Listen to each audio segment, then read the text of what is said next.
Brother చెప్పండి. ఏదైతే 3000 కడితే 1 ఇయర్ పాస్ తీసుకోవచ్చు అన్నారు. 200 ట్రిప్పులు తిరగొచ్చు అన్నారు. సో, అది ఈ రింగ్ రోడ్ కూడా వర్తిస్తుందా? రింగ్ రోడ్ మీద కూడా తిరగొచ్చా అది? లేదు సార్, అది మన స్టేట్ వైజ్ ప్లాజా ఇది.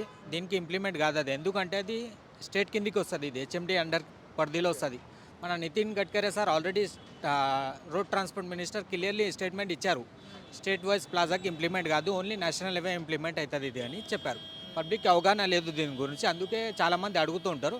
ఇది క్లియర్ స్టేట్మెంట్ ఏంటంటే ఇది బైపాస్ రోడ్ మన స్టేట్ గవర్నమెంట్ కిందికి ఉన్నది ప్లాజాకి ఇంప్లిమెంట్ కాదు, only NHAI national highway toll ప్లాజాకి ఇంప్లిమెంట్ అవుతుంది ఇది. సో, సుమారు డైలీ మిమ్మల్ని అడిగే చాలామంది అడుగుతూ ఉంటారు కదా!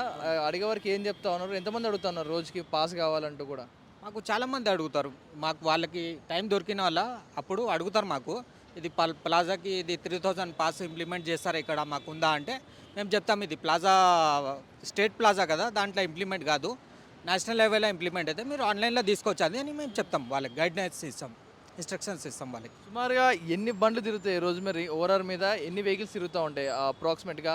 నార్మల్ డే కావచ్చు, ఫెస్టివల్ డేస్లో ఎలా ఉంటుంది రష్? ఇది మన హెచ్ఎండి దగ్గర డేటా ఉంటుందండి, మన దగ్గర ప్రాపర్గా ఉండదు. హెచ్ఎండి మొత్తం ఉంటుంది, డేటా మొత్తం హెడ్ ఆఫీస్లో ఉంటుంది అంత డేటా.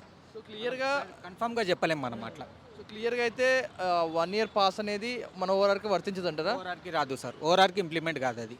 మన ఎన్హెచ్ఐ నేషనల్ హైవేకి ఇంప్లిమెంట్ అవుతుంది. Already Nitin Gadkari sir clear statement ఇచ్చారు, అది క్లియర్ ఉంది అది.